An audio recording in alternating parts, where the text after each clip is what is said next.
Hello everyone, কেমন আছো সবাই? আশা করছি সবাই ভালো আছো, সুস্থ আছো। আমিও খুব ভালো আছি, বিন্দাস আছি। তো আজ অনেকদিন পর একটা মাছের রেসিপি ভিডিও তোমাদের সাথে শেয়ার করব। তো আজ আমি করব তিল বল।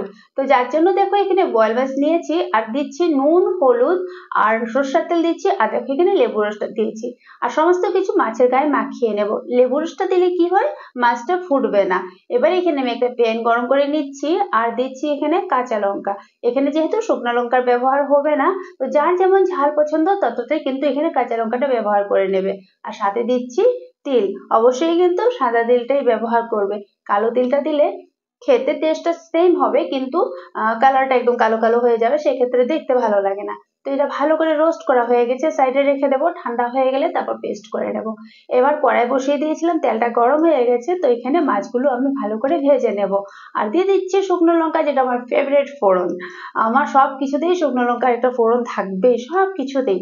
আর তা আমার খুব ভালো লাগে এই শুকনো লঙ্কা ফোড়নটা। আর দুই সাইড ভালো করে মাছটা ভাজা হয়ে গেছে। আর দেখলে যে তেলটা উঠিয়ে রেখেছি, এটা কেন উঠিয়ে রেখেছি সেটা আমি তোমাদেরকে একদম শেষে বলবো। এবার দেখো তিল পেস্টটা হয়ে গেছে। আর এই তিল পেস্টটাকে আর আমি জল দিয়ে একটা ঘোল রেডি করে নিচ্ছি। এই যে দেখো, এখানে যতটুকু ঝোল আমরা রাখবো মনে করবো, ঠিক তার থেকে একটু বেশি জল দিয়ে ঘোলটা রেডি করবো। এখানে ঠিক দিয়ে দিচ্ছি নুন, হলুদের গুঁড়ো আর একটু কাশ্মীরি আর চিলি পাউডার। আর এই যে এখানে কিছু কাঁচা লঙ্কা নিয়েছি, গোটা গোটা দিয়ে দিলাম, আর কালো জিরা দিয়ে দিয়েছি। মাছটা তুলিনি, মাছের মধ্যে আমি এবারে এই ঘোলটা ঢেলে দেব।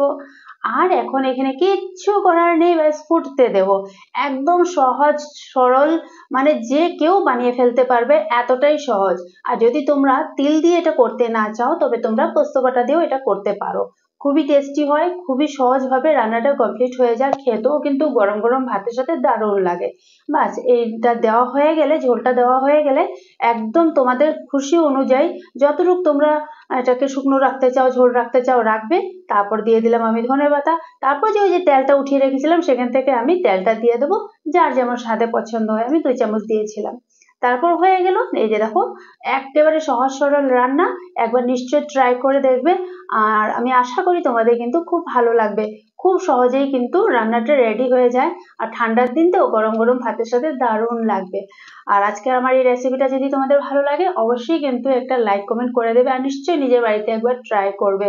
তোমাদের একটা লাইকে আমার এই ভিডিওটা আর তোমাদের আশেপাশে আরো 10 জনের কাছে পৌঁছে যায়, সেই ক্ষেত্রে আমার অনেক হেল্প হয়ে যায়।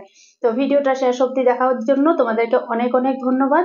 যদি তোমরা ফেসবুক থেকে আমার ভিডিওটা দেখছো, তবে ফলো করে দিও। আর যদি ইউটিউব থেকে দেখছো, তবে সাবস্ক্রাইব করে দিও।